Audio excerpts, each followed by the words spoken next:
Kali ini kita kedatangan tamu yang sangat spesial. Beliau ini datang jauh-jauh dari kandang banteng. Sudah hadir bersama kami di studio Bapak Djoko Purnomo. Pripun kabarnya Bapak?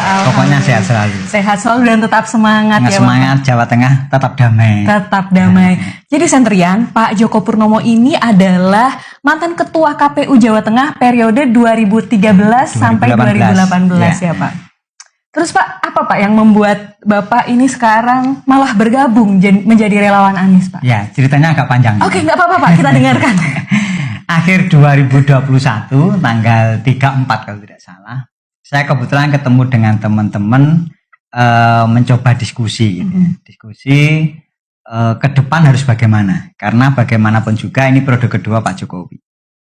Sudah selesai gitu kan. Jadi kita harus mencari pengganti atau siapa yang akan presiden berikutnya. Kita diskusi panjang, kita kemudian membanding-bandingkan antar berbagai kepala daerah, khususnya gubernur, dan khususnya lagi di Pulau Jawa. Gitu. Dari beberapa indikator itu, kami memutuskan untuk menjadikan Pak Anies Rashid Baswedan sebagai salah satu solusi dari persoalan bangsa ini.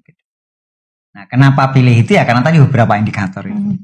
Kita lihat rekam jejaknya gitu. Pada waktu itu 2021 baru 4,5 tahun lah. Ya, 4,5 tahun. Artinya 4,5 tahun lebih sedikit atau kurang sedikit Pak Anies, Pak Ganjar kurang lebih 8 sekian tahun. Gitu. 8,5. Periode kedua ya Pak? Iya, periode kedua. Kemudian Pak Ridwan Kamil yang baru awal, kemudian ada Bu Khofifah dan ketua-ketua partai. Dengan berbagai indikator sesuai dengan kebutuhan ke depan seperti apa, akhirnya kita menentukan Pak Anies Rashid Baswedan. Kemudian di awal 2021 saya gabung di mana ya? Akhirnya di relawan Aliansi Nasional Indonesia Sejahtera. Karena di Jawa Tengah cukup banyak. Oke, wah di Jawa Tengah banyak ya Pak? Ada 20-an. Ada 20-an. Yang aktif ya, yang aktif ada 20-an simpul relawan pendukung Mas Anies Rashid Baswedan.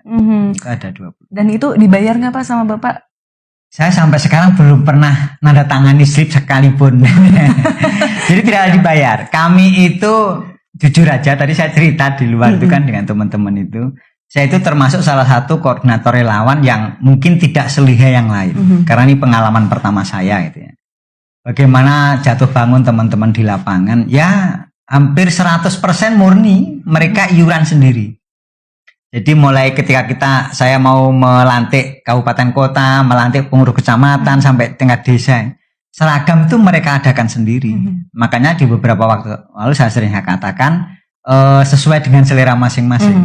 Ada yang punya selera abu-abu, hitam, biru gitu. Meskipun uniform resminya merah putih, tetapi logonya tetap sama. Logonya kita support, kita kirim bordirannya. Mereka jahitkan sendiri, dibikin sendiri. Jadi semuanya sampai hari ini syukur-syukur nanti ada dermawan yang membantu. Gitu. Sampai hari ini semua mandiri, iuran masing-masing. Sama dengan saya dan teman-teman di DPW itu wirawiri, saya kemana-mana wirawiri itu ya kesana kemari memberikan asistensi ke teman-teman kabupaten kota itu ya pengurus DPW itu iuran. Gitu. Jadi kadang-kadang hari ini ada yang 50, 100, termasuk untuk operasional sekretariat di tingkat provinsi, semua iuran. Luar biasa ya Pak, berarti semangatnya para relawan ini mereka sampai mau merogoh kocek sendiri gitu. Untuk atau mungkin karena saya sampai sekarang belum mahir nyari dana itu ya. Oh gitu ya Pak, jadi ya masih organik aja ya Pak? Iya, mereka itu enjoy dengan cara itu. Jadi ada teman-teman yang bisa mensupport dana, ya, Pak Joko ini saya ada, percaya nggak saya pernah di rekening kami itu pernah dapat komen, Pak saya hanya bisa membantu 30.000 gitu loh. Mesti orang nggak percaya ya, tapi memang ada itu 30.000, ada yang paling kecil pernah ada itu 15.000, 25, 50 itu biasa. Jadi mengalir gitu, nanti kalau kita kurang kita coba nyari lagi, kalau cukup kita lakukan gitu. Karena mau tidak mau ke daerah kita juga harus ada operasional, paling tidak BBM gitu. Betul, ongkos transportasi. Iya. Pak Joko, tadi Pak Joko sempat menyebut ada 20 ya? Iya. Itu tersebar di mana aja Pak? Itu kan relawan Anies ya Pak ya? Kalau kantor tingkat provinsinya mayoritas di Semarang. Ya, di Semarang itu yang saya ketahui ada 12. kebetulan banyak teman-teman dari Semarang itu menyerahkan rumah gitu untuk sekretariat mereka. Termasuk saya itu diserai 2 rumah.